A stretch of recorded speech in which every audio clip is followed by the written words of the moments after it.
Assalamu alaikum, dear students. Today we will be dealing with polygenic inheritance. So, पहले हम define करने की कोशिश करेंगे व्हाट इज पॉलीजेनिक इनहेरिटेंस और बाद में इसको एग्जांपल्स से इसको हम अंडरस्टैंड करेंगे. So what is polygenic inheritance? Mendelism में हमने पढ़ा था one gene one character hypothesis. इसका मतलब क्या है कि मेंडल ने ये बता दिया था कि जो ये कैरेक्टर होता है इसको डेवलप करने के लिए या इसको कंट्रोल कर लेती है टू फैक्टर्स और two alleles, and these two alleles are nothing but the alternative form of the same gene. और जो पॉलीजेनिक इनहेरिटेंस है, पॉलीजेनिक इनहेरिटेंस वायलेट कर लेती है ये hypothesis, one gene one character hypothesis. Polygenic inheritance का मतलब क्या है? पॉलीजेनिक इनहेरिटेंस का मतलब है जब एक कैरेक्टर को more than one gene control कर लेता है. या हम कह सकते हैं कि अगर एक कैरेक्टर को बनाने के लिए एक से ज्यादा जीन अपना रोल प्ले कर लेते हैं, ऐसे इनहेरिटेंस को हम कहते हैं ये पॉलीजेनिक इनहेरिटेंस है. और वो कैरेक्टर्स जो पॉलीजेनिक इनहेरिटेंस दिखाते हैं, ऐसे कैरेक्टर्स को हम कहते हैं मैट्रिक कैरेक्टर्स या हम कह सकते हैं quantitative characters. So what is polygenic inheritance? Polygenic inheritance को हम डिफाइन कर सकते हैं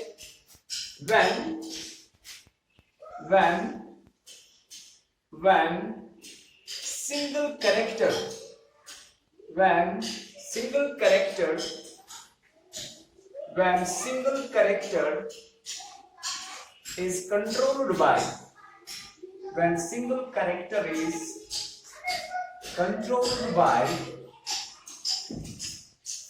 more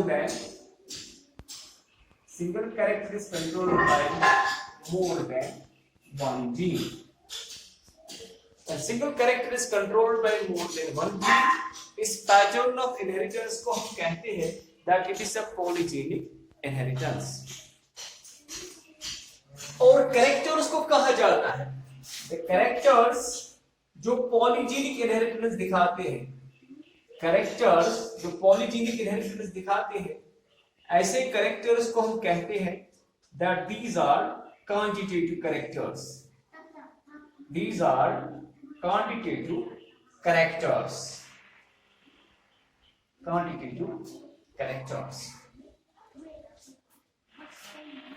वो जीन्स जो पॉलीजेनिक इनहेरिटेंस दिखाते हैं, ऐसे जीन्स को हम कहते हैं that these are polygenes.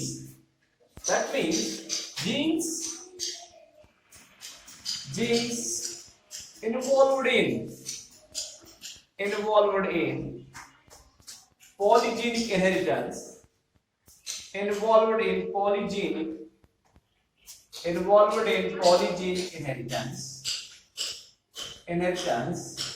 ऐसे जीन्स को हम कहते हैं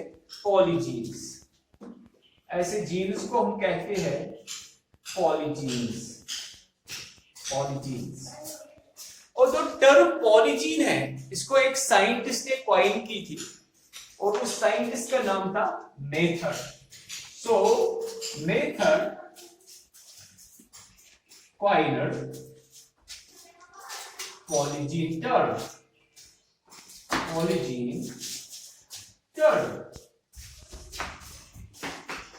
जो पॉलीजीन होता है ये कैरेक्टर का एक यूनिट बना देता है, एक पोर्शन बना देता है कैरेक्टर्स का.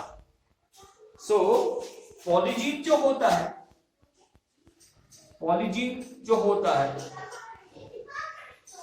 ये बनाता है forms a unit of a character. it forms a unit of character. और जो पॉलीजीन होता है इसके भी दो फॉर्म्स होते हैं. पॉलीजीन जो होता है इसके भी दो फॉर्म्स हो सकते हैं. इसका भी डोमिनेंट फॉर्म हो सकता है और इसका भी रिसेसिव फॉर्म हो सकता है. रिसेसिव फॉर्म हो सकता है.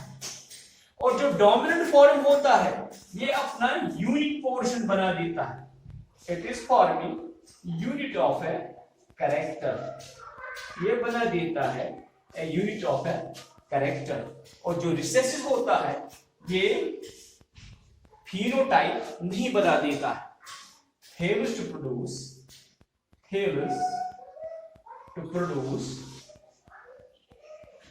produce it is unit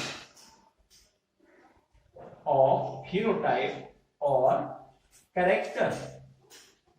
Phenotype or character. और जो ये डोमिनेंट पॉलीजीन्स होते हैं इन डोमिनेंट पॉलीजीन्स को हम बोलते थे क्योंकि ये फिनोटाइप बना देते हैं. इनको हम कहते हैं कंट्रीब्यूटिंग एलील्स. इनको हम कह सकते हैं कंट्रीब्यूटिंग एलील्स.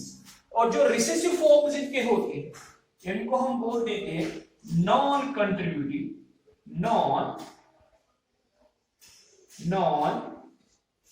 Contributing alleles. और कॉलरूटर को कहा जाता है that he is father of polygenic inheritance. So कॉलरूटर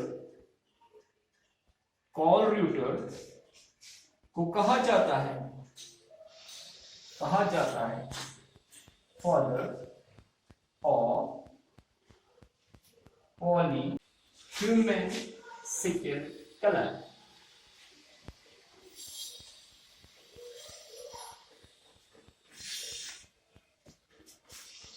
जो पहली एग्जाम्पल है example number 1.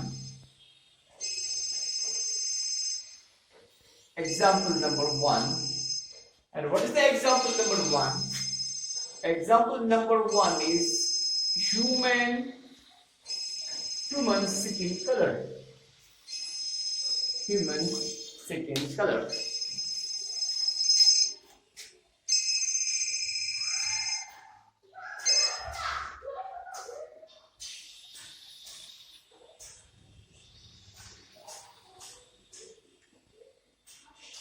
The first example is of human skin color. और जो ह्यूमन स्किन कलर है ह्यूमन स्किन कलर को डेवलप करने के लिए 3 जीन्स इन्वॉल्व होते हैं. सो ह्यूमन स्किन कलर जो कैरेक्टर है it is there are 3 genes responsible for making the human skin color. और ये 3 जीन जो होते हैं इनको हम डिजिग्नेट कर लेते हैं. They are designated by as capital A, capital B और capital C. So ये इनके डोमिनेंट एलील्स है. कैपिटल A का जो ऑल्टरनेटिव फॉर्म है दैट इज स्मॉल a और कैपिटल P का जो डोमिनेंट फॉर्म है दैट इज स्मॉल b और जो कैपिटल C है इसका जो रिसेसिव फॉर्म है that is small c. So these are the 3 genes, these are the alleles that are responsible for making the human skin color, and they are designated as capital A, capital B and capital C. और जो इनके alternative versions हैं that is small a, small b and small c. अगर कोई individual, if there is an individual जिसमें हर एक allelic version polygene का dominant form होता है, इसमें जो स्किन कलर होता है वो प्योरली ब्लैक होता है. What does it mean? It means अगर कोई इंडिविजुअल है, if there is an individual और इसका जीनोटाइप है capital A, capital B, capital C, यानी इसका हर एक एलील डोमिनेंट फॉर्म में होगा, ठीक है। तो ये प्योरली ब्लैक होगा और हम इसको कह सकते हैं कि ये नेग्रो है। ये प्योरली ब्लैक होगा और इसमें 100% मेलानिन होगा as far as it is skin is concern. तो ये एक बात है। दूसरी बात, अगर कोई ऐसा इंडिविजुअल है, if there is any other individual और इस इंडिविजुअल में जो सारे एलील जो है अगर ये रिसेसिव फॉर्म में होंगे, जैसे ये इसका जीनोटाइप स्मॉल ए है, स्मॉल बी है, स्मॉल सी और स्मॉल सी है, इसका मतलब ये है कि इसमें 0% मेलानिन कंटेंट होगा, इसमें 0% मेलानिन कंटेंट होगा। तो ये प्योरली व्हाइट होगा, because of the 0% melanin content. तो इससे एक और बात, so we have the individual, negative individual में जो 6 एलील्स होते हैं या 3 जीन के डोमिनेंट फॉर्म्स होते हैं, वो प्योरली नेग्रो होता है, प्योरली ब्लैक होता है। लेकिन अगर कोई इंडिविजुअल इसमें कोई भी डोमिनेंट फॉर्म नहीं है एलील का, तो ये प्योरली व्हाइट होगा। चलो मान के चलते, अगर कोई इंडिविजुअल है और ये मेल है, इसकी शादी, ये नेग्रो है और इसकी शादी की जाती है ऐसे इंडिविजुअल के साथ जो प्योर व्हाइट है, यानी नेग्रो बॉय को मैरी किया जाता है व्हाइट लेडी के साथ। चलो मान के चलते ये मेल इंडिविजुअल है, ये मेल इंडिविजुअल है और ये फीमेल इंडिविजुअल है और इनकी शादी की जाती है। तो जैसे हमने मेंडलिज्म में स्टडी किया, जब ये स्पर्म बनाएगा, इसके स्पर्म में कैपिटल ए, कैपिटल बी और कैपिटल सी होगा, और जब ये ओवा बनाएगी और इसके ओवा में स्मॉल ए, स्मॉल बी और स्मॉल सी होगा। फर्टिलाइजेशन के दौरान क्या होगा, स्पर्म और एग फ्यूज करेगा। तो यहां से जो नया इंडिविजुअल आएगा, इसका जीनोटाइप होगा capital A, small A, capital B, small B, capital C और स्मॉल सी इसका जीनोटाइप होगा। क्योंकि इसमें सिर्फ 3 ही डोमिनेंट फॉर्म है, कैपिटल ए, कैपिटल बी और कैपिटल सी, और जो बाकी 3 एलील्स है स्मॉल ए, स्मॉल बी, स्मॉल सी, इसका मतलब ये है इसमें 50% मेलानिन कंटेंट होगा।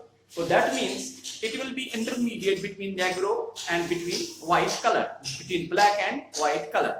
तो ऐसे इंडिविजुअल्स को हम कहते हैं that these are mulattoes. These are mulattoes. These are mulattoes इनको कहा जाता है, ये इनका जीनोटाइप होगा।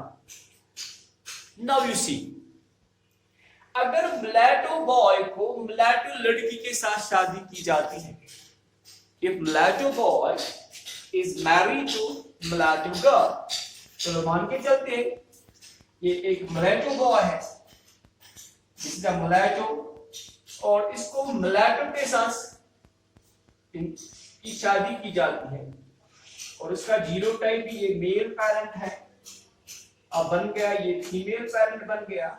अब इन दो की शादी होती है, कैपिटल सी स्मॉल सी, मुलाटो को मुलाटो के साथ शादी की जाती है। तो जो रिजल्टेंट चाइल्ड होंगे वो क्या हो सकते हैं, वो हम स्टडी करेंगे। और इस इनहेरिटेंस को स्टडी किया था एक साइंटिस्ट ने, उस साइंटिस्ट का नाम है डेवनपोर्ट। तो हम स्टडी करेंगे what will be the child.